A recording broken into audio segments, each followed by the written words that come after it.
அனுமதி இல்லை. நடந்து கொண்டே இரு, உன் பயணத்தில் ஓய்வு உனக்கு அனுமதி இல்லை.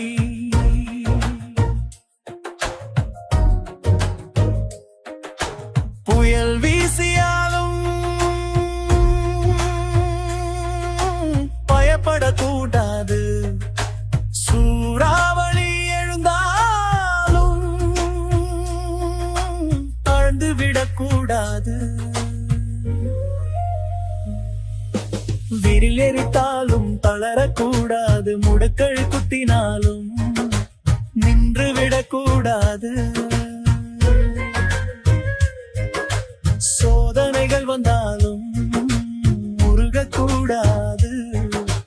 நம்பிக்கை மலர்கள் வாடக்கூடாது. காற்று சொன்னாலும் நின்று விடக்கூடாது. பூமி சொன்னாலும் திசை மாறக்கூடாது. மேகம் சொன்னாலும் சிதறக்கூடாது. சூரியன் அழைத்தாலும் அணையக்கூடாது. நீ ஒரு ஜுவாலன், அணையக்கூடாது. நீ ஒரு காற்று, நின்று விடக்கூடாது. நீ ஒரு அலை, திரும்பக்கூடாது. நீ ஒரு திசை, மாறக்கூடாது. நடந்து கொண்டே இரு, உன் பாதையும் ஓய்வு உனக்கு அனுமதி இல்லை. ஓ பயணியத்தில் சோர்வது அனுமதி இல்லை. பாதை கடினம், நின்று விடக்கூடாது. நடந்து கொண்டே ஓம் சாந்தி. தடை என்ற தலைப்பில் 21 நாட்களுக்காக பட்டி நடைபெற்று கொண்டிருக்கின்றது. பட்டியின் இன்று 19வது நாள். இன்றைய அவ்யக்த முரளியின் தேதி 30/11/2006. தடை செய்யப்பட்டதை விட்டுவிட்டோம். தடை செய்யப்பட்டதை விட்டுவிட்டோம். அதனால் நம்முடைய வாழ்க்கை ஒரு புதிய திருப்பத்தை உருவாக்கியது. தடை செய்யப்பட்டதை நாம் விட்டுவிட்டோம். அதனால் நம்முடைய வாழ்க்கை ஒரு புதிய திருப்பத்தை எடுத்தது. நான் ஆத்மா காடு போல வாழ்ந்தபோது பாபாவுக்கு சமமாகும் பாதையை நமக்கு திறந்தாரு.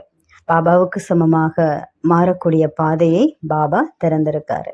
30/11/2006 மாயா என்ன பண்ணிருக்கு, முகத்தை திருப்பி இருக்குன்னு பாபா ஒரு முரளியில சொல்லியிருக்காரு.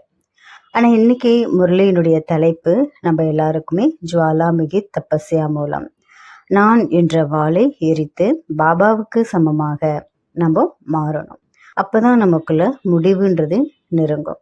முதல்ல நமக்கு ஒரு ஹோம்ஒர்க் எல்லாருக்குமே கொடுக்குறோம். வீட்டு வேலை. இது 1969ஆம் ஆண்டு முதல் 2017 வரை எத்தனை முரளிகள் நடந்திருக்கு. அதுல இது மட்டும்தான் ஒரு முரளியில பகவான் ஜுவாலாமுகியுடன் தபஸ்யா என்ற வார்த்தையை பயன்படுத்தியிருக்காரு. ஒவ்வொரு முரளியிலையும் ஜுவாலாமுகி யோகா சொல்லியிருக்காரு. ஜுவாலாமுகி நினைவையும் நமக்கு ஞாபகப்படுத்தி இருக்காருதான். இது மட்டும் ஒரு முரளியில ஜுவாலாமுகி தபஸ்யா என சொல்லப்பட்டிருக்கு. ஹோம்ஒர்க் இது ஜுவாலாமுகி யோகா மற்றும் ஜுவாலாமுகி தபஸ்யா. இதுக்கு நடுவுல ஏதாவது வித்தியாசம் இருக்கா?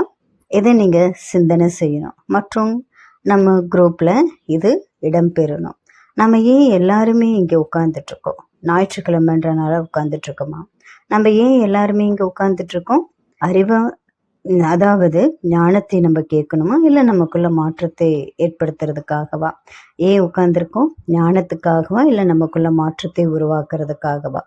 வாழ்க்கையில ஏதாவது ஒரு மாற்றம் வேணும். இப்போ மாற்றம் வேணும்னு தான் நிறைய விஷயங்களை நம்ம விட வேண்டியதாக இருக்கும். மாற்றம் செய்யறதுக்காக சில விஷயங்களை நம்ம விடுறோம். இன்னைக்கு முரளியில பாபா நமக்கு 3 விஷயங்களை தெளிவா சொல்லியிருக்காரு. இது தடை செய்யப்பட்டவை. முதல் பலவீனமாக இருக்கக்கூடியது என்ன? நம்ம செஞ்சிருக்கக்கூடிய உறுதிமொழியை நம்ம மீறக்கூடாது. அதற்கு தடை. பலவீனமாக உறுதிமொழி செய்வது தடை. இரண்டாவது, நான் என்பதை வைத்திருப்பது தடை. மூன்றாவது, வெறும் வார்த்தையினால சேவை செய்வது தடை. இன்றைய கிளாஸ்ல வெறும் ஞானத்துக்கான வகுப்பு கிடையாது. இது நான் என்பதனுடைய முடிவு, அதற்கான கிளாஸ். நான் என்பது நமக்குள்ள இருந்து விடுபடணும். தீவிரமான நல்ல ஒரு உணர்வை உள்ளத்துல வைக்கணும். இந்த நான் என்பதிலிருந்து நம்ம வெளியேறக்கூடிய நேரம் வந்துருச்சு. இப்ப பாருங்க, பேக்கிங் எல்லாமே ஆரம்பிச்சிருங்க. கணக்கு முடிஞ்சிருச்சு. 31 மார்ச் கணக்கு முடியுது இல்லையா? எல்லாருமே என்ன பண்ணுவாங்க? அக்கௌண்ட்ஸ் க்ளோஸ் பண்ணிடுவாங்க. இன்னைக்கு யார் யாரை பார்க்குறோம்? யார் யார் ஒவ்வொருத்தருமே பார்த்துட்டு இருக்காங்க. ஒவ்வொருத்தருமே பார்க்கும்போது அழவற்ற கஜானாக்கள்ல, அழியாத கஜானாக்கள்ல நிறைந்திருக்கக்கூடிய மாலிக்காக யாரு நீங்க எல்லாரையுமே பார்க்குறீங்க. இன்னைக்கு எல்லா திசைகளிலுமே இருக்கக்கூடிய செழிப்பான குழந்தைகளுடைய சேமிப்பு கணக்கை பார்க்குறாங்க. மற்றும் 3 வகையான சேமிப்பு கணக்குகளை பார்க்குறாங்க. எந்தெந்த முதல் சிறந்த பிராப்தியினுடைய கணக்கு இருக்கு. முதல் கணக்கு எது? சிறந்த பிராப்தியின் கணக்கு எது? இரண்டாவது கணக்கு எது? ஆசீர்வாதத்தினுடைய கணக்கு. முதல் பிராப்தியினுடைய கணக்கு, இரண்டாவது ஆசீர்வாதத்தினுடைய கணக்கு, மூன்றாவது புண்ணியத்தினுடைய கணக்கு. இந்த பிராப்தி எப்படி உருவாகும்? எவ்வளவு சிறந்த புருஷார்த்தம் நம்ம செய்கிறோமோ, உயர்ந்த புருஷார்த்தம் செய்கிறோமோ, அந்த அளவுக்கு நம்முடைய பிராப்தியும் உயர்ந்ததாக இருக்கும். புருஷார்த்தம் என்றாலே அதாவது ஒரு முறை செய்த தவறை நம்ம மறுபடியும் திரும்ப செய்யக்கூடாது. புருஷார்த் என்றாலே நோ அல்பேலாப்பன். 11/4/1983 பாப்தாதா புருஷார்த்தினுடைய சிறப்பம்சத்தை சொல்லியிருக்காரு. மனம் சாப்பிட்டே இருக்கும், வெளியே பாட்டு பாடிட்டே இருப்பாங்க. இப்போ முரளியில பாபா நமக்கு அல்பேலாப்பன் புருஷார்த்தினுடைய சிறப்பு என்ன அதை சொல்லியிருக்காரு. அப்போ இப்போ நம்ம தெரிஞ்சுக்க போறோம். மனம் என்ன பண்ணுது? சாப்பிட்ருக்கு, வெளியே பாட்டு பாடிட்டு இருக்கும். எந்த பாட்டு பாடுறாங்க? ஒவ்வொருத்தருமே தன்னுடைய மகிமையினுடைய பாட்டை பாடிட்டே இருப்பாங்க. இப்போ புருஷார்த்தத்தினுடைய நேரம் நடந்துட்டு இருக்கு. புருஷார்த்தம் செய்வதற்கான சீசன் இதுதான். இந்த முழு சங்கம யுகம் என்ன? புருஷார்த்தத்தினுடைய சேனல் தான் இப்போ நடந்துட்டு இருக்குது. மிகவும் மிக மலிவாக நமக்கு கிடைக்குது. புருஷார்த்தம் குறைந்த விலையில. மற்றும் இந்த சீசன் முடிஞ்சிருச்சுன்னா பின்னாலே என்ன ஆகும்? இந்த சீசன்ல மட்டும்தான் நம்ம முயற்சி செய்ய முடியும். ஈஸ்வரிய வரதானத்திற்காக நமக்கு கோவில்கள்ல கூட தள்ளாட வேண்டியதாக இருக்கும். இப்போ எவ்வளவு சுலபமாக நம்ம செஞ்சுட்டு இருக்கோம். ஈஸ்வரிய வரதானத்தை நம்ம அடையிறோம். மகாத்மாக்களுடைய கால்களை கழுகி குடிக்க வேண்டியதாக வரும், தள்ளாட வேண்டியதாக இருக்கும். அதனால நம்ம செய்ய வேண்டியது என்ன இருக்கோ அதை இப்பவே செஞ்சிடணும். சேல் பண்ணுங்க, லைவா எடுக்க. சேல்ஸ் இப்போ லைவா நடந்துட்டு இருக்கு. எங்கேயுமே முடிஞ்சிடக்கூடாது. End of season sale live அப்படின்னா சிறந்த பிராப்தி எங்கிருந்து வரும்? சிறந்த புருஷார்த்தத்திலிருந்து தான் வரும். இரண்டாவது, ஆசீர்வாதத்தினுடைய கணக்கு எப்படி கிடைக்கும்? இன்றைய முரளியின்படி நமக்கு ஆசீர்வாதம் சேமிக்கப்படும். எவ்வளவு நாம திருப்தியா இருக்கிறோம், மற்றவங்களையும் திருப்திப்படுத்துறோம். கடந்த ஞாயிற்றுக்கிழமையில முரளியில பாபா திருப்திக்காக இருக்கிறதுக்காக 2 விஷயங்களை நமக்கு சொல்லியிருக்காரு. ஒன்று சம்பந்தம், ரெண்டாவது சொத்து. சம்பந்தம் அழியாததா இருக்கு. நமக்கு பாபா மூலமாக கிடைக்கக்கூடிய சொத்தும் அழியாததா இருக்கு. இப்போ பாருங்க, சொத்தும் சம்பந்தம் ரெண்டுமே நமக்கு அழியாததா கிடைக்கும் போது ஆத்மா தானும் திருப்தியாக இருக்கும், மற்றவங்களையும் திருப்திப்படுத்தும், பாபாவுக்கும் பிரியமானதாக மாறும். அப்படின்னா ஆசீர்வாதங்கள் எப்படி சேமிக்கப்படும்? எவ்வளவு திருப்தியா இருக்கும், மற்றவங்களை திருப்திப்படுத்துறோம். மூணாவது, புண்ணியத்தினுடைய கணக்கு எப்படி அதிகப்படுத்த முடியும்? வெறும் சேவையினால மட்டும் புண்ணிய கணக்கு சேராது. நிஸ்வார்த்த சேவை, எந்த விதமான பலனையும் எதிர்பார்க்காத ஒரு சேவை நம்ம செய்யணும். அப்பதான் புண்ணியத்தினுடைய கணக்கு சேமிப்பாகும். இப்போ ஒரு கொஸ்டின், இது மரியாதைக்கு வெளியே, அதாவது மரியாதைக்கு வெளியே ஸ்ரீமத்துக்கு அப்பாற்பட்டு நம்ம செய்யக்கூடிய சேவை நிஸ்வார்த்த சேவையா? இப்போ சீதா என்ன பண்ணாங்க சொல்லுங்க? சீதா என்ன பண்ணாங்க? மரியாதைன்ற கோட்டை விட்டு வெளியே போனாங்க. அப்போ ராவணன் என்ன பண்ணான்? சீதையை தூக்கிட்டு போயிட்டான். அப்ப எப்படி ராவணன் சீதையை தூக்கிட்டு போனான்? மரியாதைன்ற கோட்டுக்கு அவங்க வெளியே வந்த பின்னால ராவணன் என்ன பண்றான்? சீதையை தூக்கிட்டு போறான். அதுக்கு முன்னால ராவணன் ஒரு பிளான் பண்றான், பிச்சை கேட்கறான். அப்ப பிச்சை கொடுத்தாங்க. பிச்சை கொடுத்ததையுமே ராவணன் தூக்கிட்டு போறான். சீதை செஞ்சது நிஸ்வார்த்த சேவை தானே. நிஸ்வார்த்த சேவை செஞ்சிருந்தாலும் மரியாதைன்ற கோட்டுக்கு வெளியே வந்தனாலதான் அவங்களுக்கு என்ன ஆகுது? துக்கம் ஏற்படுது. அப்போ அதே போலதான் புண்ணிய கர்மமும் எனக்கு துக்கத்தை தரும். எப்போ நம்ம நல்லதே செஞ்சிருந்தாலும் ஸ்ரீமத்தை மீறி ஏதாவது ஒரு காரியம் நம்ம செஞ்சா அது நமக்கு துக்கத்தை கொடுக்கும். இப்ப இதுதான் என்னுடைய துக்கத்துக்கு காரணமா இருக்கு. சேவை செய்யணும், ஆனா மரியாதை என்ற கூட்டுக்குள்ள இருக்கணும். இதுதான் நம்ம ஒவ்வொருத்தருக்குமே முக்கியமானதாக இருக்கு. இப்போ நம்ம இங்க டோலி கொடுக்குறோம், குருவாரில் போகு கொடுக்குறோம், அது கிடையாது. அது குறிப்பிட்டவங்களை விட்டுருங்க. இப்போ பாங்க, நம்ம ஒவ்வொருத்தருமே முக்கியமானவங்களாக இந்த இடத்துல இருக்கோம். இவங்க என்னுடைய சகோதரன், இவங்க என்னுடைய சகோதரி. வீட்டில் இருக்கக்கூடிய சகோதர சகோதரிகளை விட்டுட்டு நாம இங்க வந்தோம். அடுத்தது இங்க நம்ம என்ன செய்யறோம்? குறிப்பிட்ட சகோதரன், குறிப்பிட்ட சகோதரியை நம்ம உருவாக்குறோம். ஆகவே இந்த சேமிப்பு கணக்குகளை அதிகரிக்கக்கூடிய முறை இன்றைய முறையில இருக்கு. என்ன இந்த சேமிப்பு கணக்கை அதிகரிக்கக்கூடிய முறையா இருக்கு? உறுதிமொழி எடுங்க. நம்ம என்ன ஒரு உறுதிமொழி கொடுத்துருக்கோமோ அந்த உறுதியில ஸ்ட்ராங்கா இருக்கணும். அப்போ அந்த உறுதியில நம்ம ஸ்ட்ராங்கா இருக்கும் பொழுதுதான் பலவீனமான உறுதிமொழியை நம்ம செய்யக்கூடாது. அப்போ பலவீனமான உறுதிமொழி நம்ம செய்யறோம்னா அதனால நாம துக்கம் அடைந்தே தீர வேண்டியதாக இருக்கும். இப்ப எங்க உறுதி பலவீனமா இருக்கும் அங்க என்ன நடக்கும்? கேள்விகள் உருவாகும். முதல்ல எனக்குள்ள இருக்கணும், நான் என்ன உறுதிமொழி பாபாவுக்காக கொடுத்துருக்கேன். பாபாவுடைய சந்திப்புல நம்ம கை தூக்குறோம். பாபா மீட் பண்ணும்போது நம்ம எல்லாருமே கை தூக்குறோம். இப்போ டைமண்ட் ஹால்ல இருந்து மதுபன் வரைக்கும் வரும்போது எனக்கு நினைவுலேயே கிடையாது நான் எந்த உறுதிமொழி கொடுத்து கையை தூக்குனேன். அதனால முதல்ல எனக்கு உறுதிமொழியினுடைய ஞாபகம் இருக்கணும். பலவீனம் பற்றி பின்னால நம்ம பார்க்கலாம். ஆகவே என்ன செய்யணும்? முதல்ல எனக்குள்ள நினைவு கொண்டு வரணும், நான் பகவானுக்கு முன்னால என்ன ஒரு உறுதிமொழி நான் செஞ்சேன். அதன் பிறகு நமக்கு கேள்வி வரும், பலவீனமா இருக்கா இல்ல சக்திசாலியா இருக்கா? உறுதிமொழி சக்தி வாய்ந்த உறுதிமொழியாக இருக்கணும். அப்ப அந்த உறுதிமொழி நம்ம எடுக்கும் போதே எதற்குமே நம்ம பயப்படக்கூடாது. நிச்சய புத்தி யாருக்கு இருக்கோ அவங்களுக்கு பயம் இருக்காது. நம்முடைய மனதுல ஒரே சீரான ஒரு நினைவு இருக்கும். இது நம்ம ஏதாவது ஒண்ணு நம்ம தான் தேர்ந்தெடுக்கணும். இப்போ நீங்க செலக்ட் பண்ணுங்க. எனக்கு நேத்து நம்பிக்கை இருந்தது. இப்போ நேத்து காலையில பாபா முரளியில நமக்காக இது சொல்லியிருக்காரு. பாருங்க, தீவிரவாதிங்க வந்தாங்க, ஆனா அந்த சகோதரி என்ன பண்ணாங்க? நிச்சய புத்தியோட இருந்தாங்க. பாபா மேல முழு நம்பிக்கை இருந்தது. இப்ப எனக்கு எதுவுமே ஆகாதுன்ற நம்பிக்கை அவங்க வச்சிருந்தாங்க. கொஞ்சம் ஏதாவது பயம் இருந்திருந்தா அவங்களுடைய நிலைமை என்ன இருக்கும்? நேற்று கிளாஸ்ல அந்த பிரதர் சொன்னார் இல்லையா? அப்போ தீவிரவாதிங்க கூப்பிட்டாங்க. அவங்களுக்கு பயம் இருந்திருந்தா அவங்க அங்க போயிருக்க மாட்டாங்க. ஆகவே நிச்சய புத்தி யாருக்கு இருக்கோ அவங்க வெற்றி அடைவாங்க. பலவீனமான உறுதிமொழி நம்ம ஒருபோதும் செய்யக்கூடாது. ரெண்டாவது, நான் என்பது தடை விதிக்கப்பட்டிருக்கு. அனுமான் ஏன் சொல்றோம்? மகாவீர் இல்லையா? ஆனா மகாவீர்கிட்ட என்ன இருக்கு? வாள் காட்டப்பட்டிருக்கு. வாள், அதாவது வாள் என்ன? நான் என்ற வாள். 29 மார்ச் 1981 இந்த வாளும் உங்களுக்கு சேவைக்காக தான், இந்த வாளும் உங்களுடைய சேவைக்காக தான் பாபா சொல்லியிருக்காரு. ஹனுமான் என்ன செஞ்சாரு? தன்னை எரிக்கல, ஆனா அந்த வாளை எரிச்சாரு. நாம இங்க மற்றவங்களுடைய பேச்சுல நாமளே எரிஞ்சிட்டு இருக்கோம். ஆகவே என்ன செய்யணும்? வாள் மூலமாக பழைய உலகத்தை நம்ம எரிக்கணும். மற்றும் எரிப்பதற்கான சாதனம் என்ன? எரிப்பதற்கான சாதனம் ஜுவாலாமுகியோ தபஸ்யா. எரிப்பதற்கான சாதனம் ஜுவாலாமுகி விரதம் நம்ம இருக்கணும்.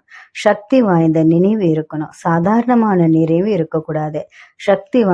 சக்தி நிறைந்த நினைவு இருக்கும் பொழுது நாமும் ஜுவாலாமுகி தபஸ்யா பண்ண முடியும். கண்களை மூடி, நான் ஜுவாலா ரூபமான ஆத்மா, நான் சைத்தன்யமான ஜுவாலா ரூப ஆத்மா. இந்த ஜுவாலா ரூபத்துல எனக்குள்ள முழுமையாக எண்ணெய் வருது. நான் இப்ப இந்த ஜுவாலால, இந்த நெருப்புல எரிஞ்சிட்டு இருக்கேன். ஸோ எனக்குள்ள என்னென்ன பலவீனங்கள் இருக்கு, இந்த பலவீனங்கள் எல்லாமே எரிஞ்சு போயிட்டு இருக்கு. இந்த மாதிரி ஒரு ஆசனத்துல நாம இருக்கணும். இப்போ இந்த ஜுவாலாமுகி யோகா இந்த குழு எங்கிருந்து முழு உலகத்துக்குமே வரக்கூடியதாக இருக்கு. முழு உலகத்துக்குமே இந்த ஜுவாலாமுகி யோகா பரவக்கூடியதாக இருக்கு. பாபா நமக்கு முரளியில சொல்லியிருக்காரு, எந்த ஆத்மாக்கள் என்னுடைய தொடர்புல இருக்காங்களோ அவங்க அனைவருமே ஜுவாலா ரூபமாக மாறுறாங்க. அனைத்து திசைகளிலுமே ஜுவாலா ஸ்வரூபத்தை முழு உலகத்துக்குமே பரப்பக்கூடியவர்களாக இருக்காங்க. மற்றும் இந்த நேரத்துல நம்ம எல்லாருமே பரந்தாமம் என்ற வீட்டுக்கு போக வேண்டிய ஒரு கட்டாயத்துல நம்ம இருக்கோம். ஓம் சாந்தி. 15/9/1974 ஜுவாலா ஸ்வரூபம் ஆகக்கூடிய நேரம் என பாபா நமக்கு சொல்லியிருக்காரு. கோபியர்களாம் நம்ம எல்லாருமே மாறக்கூடிய நேரமாக இருக்கும். இப்ப பாருங்க, தடை வெறும் வார்த்தையினால சேவை செய்யக்கூடியது தடையா இருக்கு. நிறைய வார்த்தையில் சேவை செஞ்சுட்டோம் நம்ம.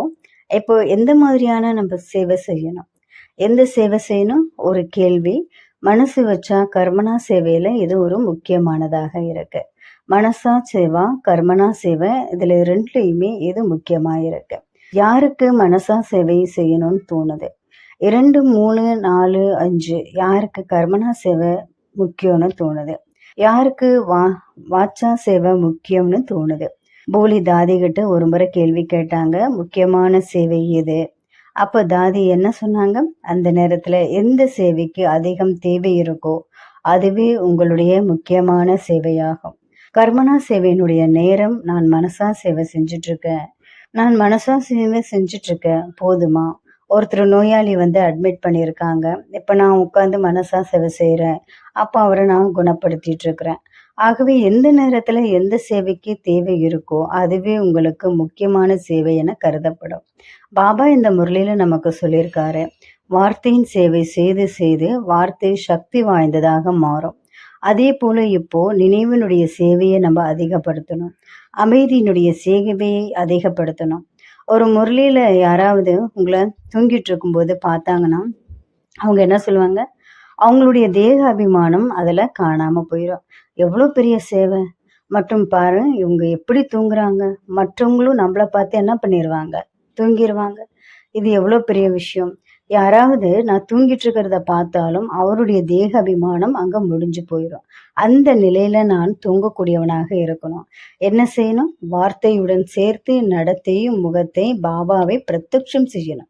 ஏன்னா வார்த்தையின் சேவையை நம்ம மறந்துடலாம், ஆனா அனுபவத்தின் மூலமாக முகத்தின் நடத்தையின் மூலமாக சேவையை மக்கள் ஒருபோதும் மறக்க மாட்டாங்க. வெறும் வார்த்தையின் சேவை செய்வது ஒரு தடைதான். ஓம் சாந்தி. ஓம் சாந்தி. முரளியில தேதிகள் அதை பற்றி ரொம்ப நல்லா ரெஃபரன்ஸ் பண்ணியிருக்காங்க. ரொம்ப நல்லாவே இருந்தது. இது ஒரு பெரிய சேர்க்கையாக இருக்குது. எதிர்காலத்தில் வரக்கூடிய ஸ்பீக்கர்ஸ் இதை நல்ல ரிசர்ச் செஞ்சாங்கன்னா இந்த கிளாஸில் மேலும் எல்லாருக்குமே ஒரு நல்ல சக்தி கிடைக்கும், நல்ல ஒரு அனுபவம் கிடைக்கும். முரளியினுடைய தேதிகள் பாபா நமக்கு இவர் மூலமாக நிறைய விஷயங்களை சொல்லி கொடுத்துருக்காங்க. இவர் அவ்யக்த முரளிகளை நல்லா படிச்சிருக்காரு, ஹோம்ஒர்க்கும் ரொம்ப நல்லா பண்ணியிருக்காரு. இதில் மறுபடியும் ஸ்டடி செஞ்சு ரிசர்ச் செய்யப்பட்டிருக்கு. ரெண்டாவது அவருக்குரிய ஜுவாலாமுகி தபஸ்யா, இந்த வார்த்தை இத்தனை முரளியில் ஒரு முறை மட்டும்தான் வந்திருக்கு. இதையும் நம்ம எல்லாருமே சேர்ந்து கண்டுபிடிக்கணும். இதற்காக கொஞ்சம் முயற்சி தேவைப்படுது. ஆனால் இந்த மாதிரி இன்னும் நமக்கு கிடைக்கல, அது ஒரு முக்கியமான விஷயம். ரெண்டாவது கமெண்ட்ரி ரொம்ப நல்லா இருந்தது. ஆகவே அனைத்து விஷயங்களுமே இதில் இருந்தது. உதாரணமாக போலி தாதி மற்றும் பின்னால அதற்கான ரிசர்ச் இருந்தது. மற்றும் சில உதாரணங்கள் இருந்தது. ஆஃபர் போல உலகத்துக்கு நம்ம போகோ ஃபைன் 1 get 1 free, அதாவது ஒன்று கொடுத்தா ஒன்று வாங்கலாம், இந்த மாதிரி சொல்கிறாங்க. அந்த வகையாக அனைத்து உதாரணங்களும் இருந்தது. மற்றும் சில உச்சரிப்புகள் இன்னும் அதிகப்படுத்தலாம். உதாரணமாக 69, 69 மற்றும் 69, இந்த 6, 6, 6, 61, 62, 63, 69 என சொல்வதற்கு மற்றும் 69 என சொல்வது இதில் வித்தியாசம் உள்ளது. 61, 62, 63, 64, 65 இது ஒன்று மற்றும் மற்றொன்று. 61, 62 இரண்டாவது. கம்ஜோர் கம்ஜோர் என நாம் சொல்றது கம்ஜோரே மற்றும் ஜோர் என இதில் அழைக்கப்பட்டிருக்கு. இது உருதுடைய சொல். நுக்தான்றது உருதுடைய சொல்லாக இருந்துட்டு இருக்கு. கம்ஜோர் சீசன் வார்த்தையினுடைய உச்சரிப்பு அது கொஞ்சம் வேறுபட்டதா இருந்தது. இரண்டாவது ஹனுமான், ஹனுமான், அதுமான். அதன் பின் சில ஹோம்ஒர்க் சுமித் பாய் சொல்லியிருக்காரு. எப்போ புருஷார்த்தத்தினுடைய வரையறையை ஒரு முறை செய்த தவறை மறுபடியும் நம்ம செய்யக்கூடாது. இதுதான் புருஷார்த்தத்தினுடைய முக்கியமானதா இருக்கு. 2வது 21 ஜனவரி 1969 எந்த நேரத்துல ஞானம் நினைவுக்கு வருதோ அது தீவிர புருஷார்த்தமாகும். ஆகவே தீவிர புருஷார்த்தத்தினுடைய ஒரு வினாடிக்கு முன்னால இந்த நிலை அடுத்த வினாடியில அதைவிட முன்னேறி இருக்கணும். அப்படின்னா முழு முரளியில இருந்து தீவிர புருஷார்த்தத்தினுடைய வரையறையில நம்ம எடுக்கலாம். இது ஒரு நல்ல ஹோம்ஒர்க்காகும். பின்னால இன்னொரு விஷயம் உறுதியினுடைய வரையறையா இருக்கும். உறுதி அப்படின்னா என்ன? இப்ப எந்த நம்ம உறுதிமொழி எடுக்கணும், எதுல நம்ம உறுதியா இருக்கணும், அதற்கு மேலாக நம்ம என்ன செய்யணும்? செகண்ட் கிளாஸ்ல நிறைய இடைவெளி இருக்கணும். ஆனா பல இடங்கள்ல நிறைய கேப் இருந்தது, ரொம்ப நீளமா இருந்தது, கொஞ்சம் அதிகமா இருந்தது. இதனால ஸ்பீக்கர்ஸினுடைய நிலை மிகவும் உயர்ந்தது என தெரியுது. கேட்கக்கூடியவங்க அதிகமான இடைவெளிகளுக்கு தயாராக இருக்க மாட்டாங்க. ரொம்ப கேப் விட்டா யாருமே கேட்க மாட்டாங்க. எனவே உதாரணமாக கமெண்ட்ரியில கிளாஸ்ல இடைவெளிகள் அவசியம், தேவைப்பட்டா மட்டும்தான் வைக்கணும். ஏன்னா நீளமாயிடுச்சுன்னா டயர்ட் ஆயிரும். எனவே கேப் எல்லாத்துலேயுமே கொஞ்சம் குறைக்கணும். புதிய தன்மை, முரளி, நம்ம ரெஃபரன்ஸ் பாயிண்ட்ஸ், ஹோம்ஒர்க் இது எல்லாமே நம்ம வைக்கணும். அழகான ஒரு கவிதையும் இருந்தது, உதாரணங்கள் இருந்தது, எல்லாமே கரெக்டா இருந்தது. அதாவது முரளியை ஆழமா அவர் படிச்சிருக்காருன்றதை நம்ம தெரிஞ்சுக்கிறோம். ஒவ்வொருத்தருமே எந்த ஒரு பின்னணியில இருந்து வராங்களோ அதன்படி அவங்களுடைய உச்சரிப்புகள் இருக்கும். ஆனா செய்ய வேண்டியது எப்போ நமக்கு தெரியுதோ இது தவறு என உடனே நாம் அதை கற்றுக்கணும். உதாரணமாக இந்தியாவில் ஒரு வார்த்தை இருக்கு, ஆமை சொல்லுவாங்க இல்லையா, இங்கிலீஷ்ல டார்டாய்ஸ். எல்லா இடங்களிலுமே அதையே சொல்றாங்க. நாம கூட அதை சொன்னோம், ஆனா அது தவறான உச்சரிப்பு, டார்டஸ் என சொல்லுவாங்க. டார்டஸ் அதுதான் இந்திய மாஸ்டர்கள் இல்லையா. ஆகவே பல உச்சரிப்புடன் இப்படி இருக்கக்கூடிய மக்கள் வேர் என்பதை வேர் என சொல்றாங்க இல்லையா. ஹிந்தியில வேர் ஆர் யூ, அதாவது நீ எங்க இருக்கிறாய். அதற்காக இன்னொரு சொல் உள்ளது, தே வேர் டூயிங் சம்திங். அது வேர் கிடையாது, அதிலும் தே வேர் டூயிங் சம்திங். தே வேர் அல்ல, தே வார். வேர் மற்றும் வேர் இதுல உச்சரிப்புல வித்தியாசம் இருக்கு. கண்டென்ட் மற்றும் கண்டென்ட்ல வித்தியாசம் இருக்கு. அது வெர்பா இருக்கும்போது அது கண்டென்ட்டா மாறும். அது நவுனாக இருக்கும்போது கண்டென்ட் மொழியில ஸ்பீச்சினுடைய கண்டென்ட் ரொம்ப நல்லது. சமூக ஊடகங்கள்ல கிடைக்கக்கூடிய கண்டென்ட் இது ஒண்ணு, அதுல கான் இருக்கும். ஆனா இந்த பெட்டிக்குள்ள என்ன இருக்கு, அது கண்டென்ட். கணம் மற்றும் கான் இது எல்லாமே வித்தியாசங்கள். ஆகவே உச்சரிப்பு என்பது ஒரு செயல்முறை, அது வாழ்நாள் முழுவதும் கற்றுக்கொள்ள வேண்டியது. எப்போ தெரியுதோ அதை கற்றுக்குங்க, எப்போ தெரியுதோ கத்துக்கிட்டு முன்னேறுங்க. ஏன்னா ஒவ்வொருத்தருமே சின்ன வயசுல இருந்து கட்டுறது போலதான் பேசிட்டு இருக்கோம். ஆனா எப்ப தெரியுதோ இது சரியில்லை, இதை உடனே அதை ஏற்றுக்கொண்டு முன்னேற வேண்டும். சுமித் பாய் தானே சொன்னாரு, அவர் என்ன தவறு செஞ்சாரு, தவறு என சொல்ல மாட்டோம், இதை கட்டுமான கருத்து என நம்ம சொல்லலாம். ஓம் சாந்தி. இந்த 2 கருத்துக்கள் 3 நாட்கள் மட்டுமே உள்ளது. மேலும் நமக்கு நாளை பற்றி 3 நாளைக்கும் இன்னும் 2 நாள் பட்டி இருக்கு இல்லையா. இந்த 2 நாட்கள், அதாவது 20 மற்றும் 21வது நாட்கள் மட்டும்தான் இந்த கருத்தினுடைய தொடர் முடியுது. 11 நாட்கள் அதற்கு பின்னால 22ஆம் தேதியிலிருந்து சுஷிபாய் அதற்கு மேலாக கிளாஸ் நடத்துவார். 23 முதல் ஒரு புதிய பட்டி தொடங்கும் 7 நாட்களுக்காக. அதை பின்னால உங்களுக்கு அறிவிக்கப்படும், என்ன செய்யணும், எப்படி இருக்கணும். ஓம் சாந்தி. நாளைக்கு மறுநாள் எல்லாமே உங்களுக்கு சொல்லப்படும்.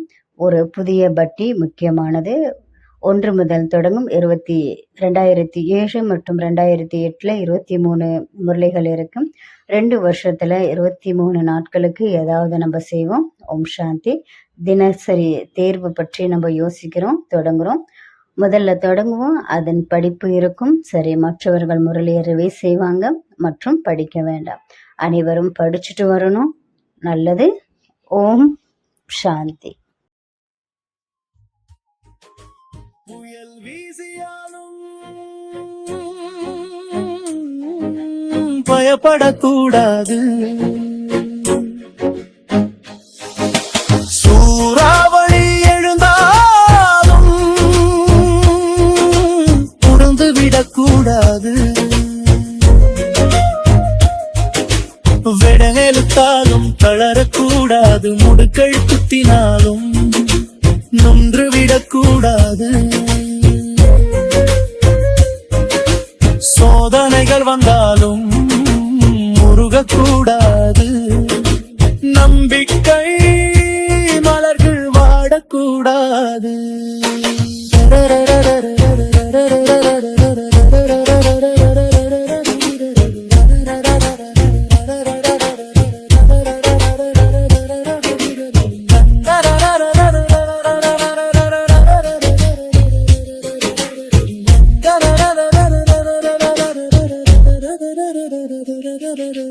காற்று சொன்னாலும் நின்று விடக்கூடாது, பூமி சொன்னாலும் திசை மாறக்கூடாது.